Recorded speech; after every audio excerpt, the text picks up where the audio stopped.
Hello everyone, today we shall learn complex numbers.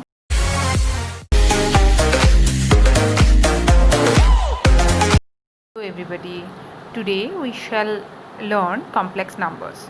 This chapter is of class 11, it is of 11th standard. Complex number, when we are dealing with, we are basically dealing with a number of the form a plus ib, where a, b are real numbers, I is root over of -1, you all know. So this kind of numbers are also called as complex or imaginary numbers. When we come to complex number, we always think why we are learning this kind of numbers. Children, if we go for solving a equation x square plus 1 equal to 0, we need to have solution for every kind of equation. Now you write it in your paper, x square plus 1 equal to 0, and see what the value of x for which you can get a solution of this equation. If you go and search in real number domain, you will not get a single number which will satisfy the equation x square plus 1 equal to 0. So there are such numerous examples where you will not find solution to an equation without moving to complex number. In real number domain, there is no solution for many such equations. Hence, we have to think of a different kind of number or different set of numbers. This set of numbers are called as complex numbers. Here, the x value, if you put root over of -1, you can easily get a solution. So this is the basic reason why we learn complex number. We need to find solution to various equations and various problems where real numbers are insufficient to solve those problems. Now we are learning complex number. We are going to learn complex number. So first, we always have in our mind what is the basic property of this number. Okay, how the behavior of this number is. Does it really follow the properties of real numbers? Does it follow the property of commutativity, associativity, identity law, and all this? So without speculating, let us quickly move on and see how complex number behave, what is the behavior of complex number, and what are the properties of complex number, and how to solve problems related to complex number. What are the problems that is important for us in context of our examination? So looking at all this, we will move towards the chapter in detail. We will learn all the concepts, okay, one by one. First, let us learn the definition of the complex number. If an ordered pair x, y of two real numbers x and y is represented by the symbol x plus iy, where I is root over of -1, then the ordered pair x, y is called a complex number or an imaginary number. By definition, if the complex number x, y be denoted by z, then z equal to x, y equals to x plus iy. When y equal to 0, your complex number can be represented as x, 0, or it can be written as x plus I into 0, or it can be written as x only. That is, the complex number x, 0 represent purely real number. Therefore, the set of real numbers may be looked upon as a subset of a complex number. Again, z equal to 0, y equal to 0 plus iy, or you can write iy when x equal to 0. Hence, the complex number z reduces to a purely imaginary number when x equals to 0. If x equals to 0, y equal to 1, then z equal to 0, 1 or that can be written as 0 plus I into 1 or simply I. That is, I represents the unit of a complex quantity. For this reason, the real number z is called the real part of z, and real number x is called the real part of z, and the real number y is called the imaginary part of z. From the above discussion, it is evident that the complex number is generalized form of number. Clearly, ordered pair x comma y and y comma x represent two distinct complex number when x not equal to y. In general, two complex numbers a comma b or can be written as a plus ib and c comma d can be written as c plus id are defined to be equal if and only if a equal to c and b equal to d. That is, when the real and imaginary parts of one are respectively equal to the real and imaginary part of the other. So when we are discussing about complex numbers, we have learned so far that it is represented as x plus iy, where x is the real part, y is the imaginary part, considering I with it. It can be represented as an ordered pair a comma b. When it is represented as x comma 0, that means it is only a pure real number, or it has only a pure real part. If it is written as 0 comma iy or 0 comma y, ordered pair 0 comma y, in that case the imaginary part is only there, real part is not there, so we can say it is a purely imaginary number. This is how we represent a complex number. Now moving on to conjugate of a complex number. If two complex number are such that they differ only in the sign of their imaginary parts, then one number is called or is said to be the complex conjugate of the other. The conjugate of a given complex number z is denoted by z conjugate or z bar, we can say. Thus, if z equal to x plus iy, then z bar is x minus iy. Just the sign before the imaginary part will change. For example, conjugate of z1 equal to 2 plus 3i is z1 bar, that is equal to 2 minus 3i. Conjugate of z2 is minus 3 minus i is z2 bar minus 3 plus I. You see, minus 3 didn't change, only the sign minus before I changed to plus. Conjugate of z3 is 2i, only 2i, no real part. Then z3 conjugate is minus 2i. This is how we have the conjugate of complex numbers. Now move on to the next.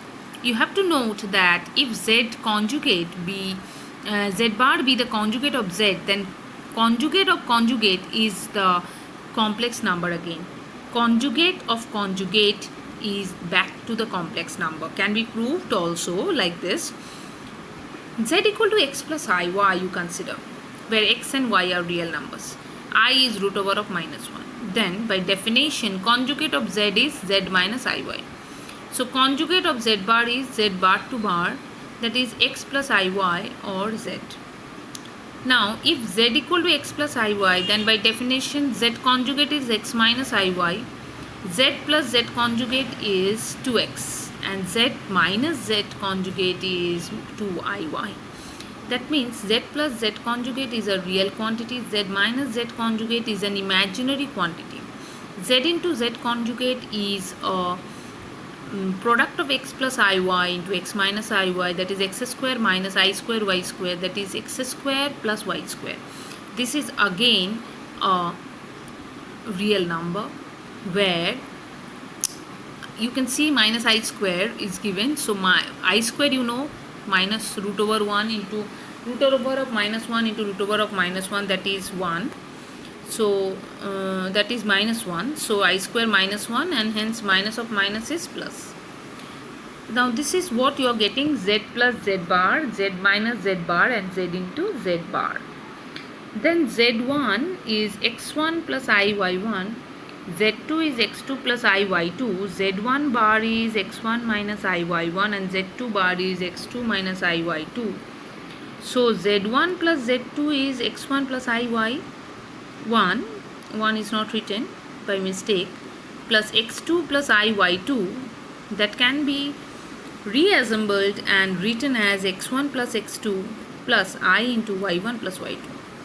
And z1 plus z2 bar can be written as x1 plus x2 minus I into y1 plus y2, and can also be written as, if you just do what, reassemble it, then you can get x1 minus iy1 plus x2 minus iy2, that is your z1 plus z2, and with a bar, z1 bar plus z2 bar. So z1 minus z2 bar whole bar is z1 bar minus z2 bar. z1 into z2 whole bar is z1 bar into z2 bar. z1 bar by z1 by z2 whole bar is z1 bar by z2 bar. These are the properties which are written over here. You see one example: 3 minus root over of minus 6, that is 3 minus root over 6 into root over of minus 1, that is 3 minus root 6 into I. Conjugate of this is 3 plus root 6 into I. This is how we get the conjugates, and there are various properties related to the conjugate. You can just have a glance of those properties once more. Conjugate to conjugate is the same complex number.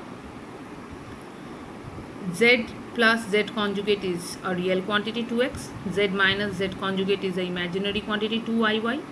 Z into z conjugate is x square plus y square. z1 plus z2 whole conjugate is z1 conjugate plus z2 conjugate.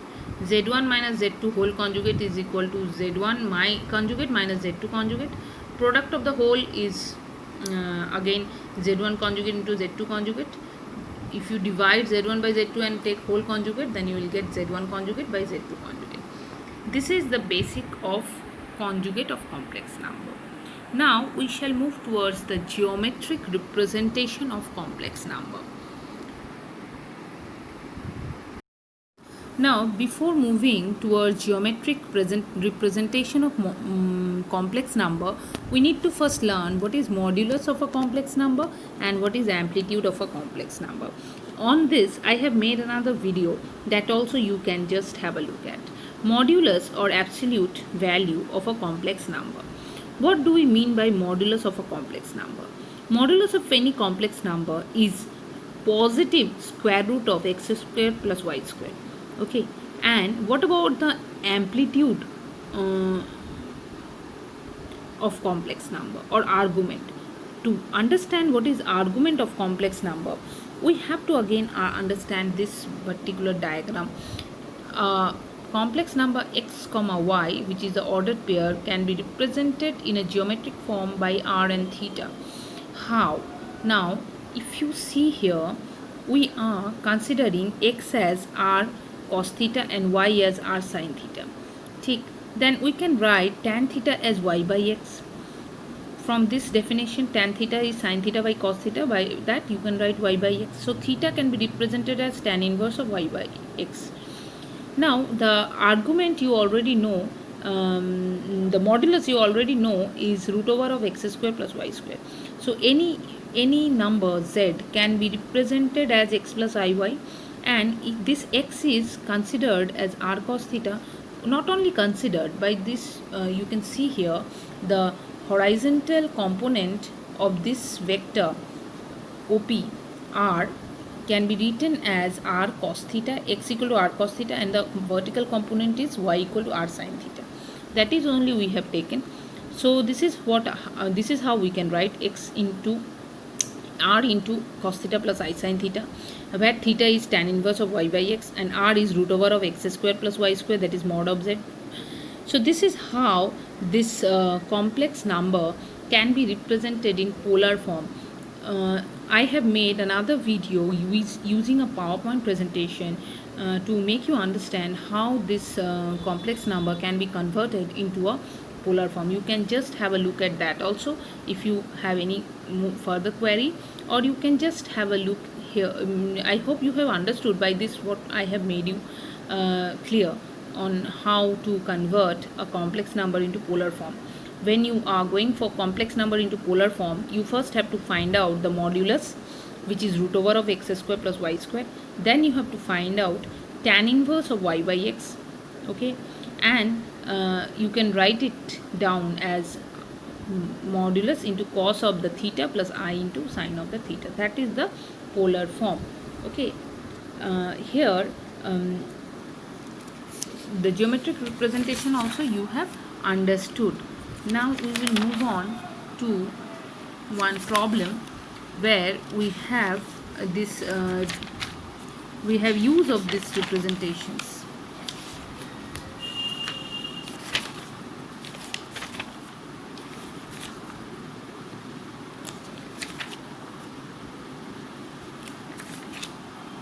Before moving on to that, first let me make you understand how to convert any number into polar form by having one example. See here, the question is there, find the modulus of each of the following complex number. Complex number is given, you know this is x part, this is y part. What you are doing, required modulus of this complex number is root over of x square plus y square. So what you are doing, minus 2 into root over 3 ka whole square you are doing, that is 12. 2 plus root 2 into root 2 whole square you are doing, that is 8. You are adding it, you are getting root over 20. So 2 root over 5, this is the modulus of this complex number. Now if you go for finding, in this question they have not asked, but in many questions teachers will ask you how to find out the polar form. So let us take one problem like that too.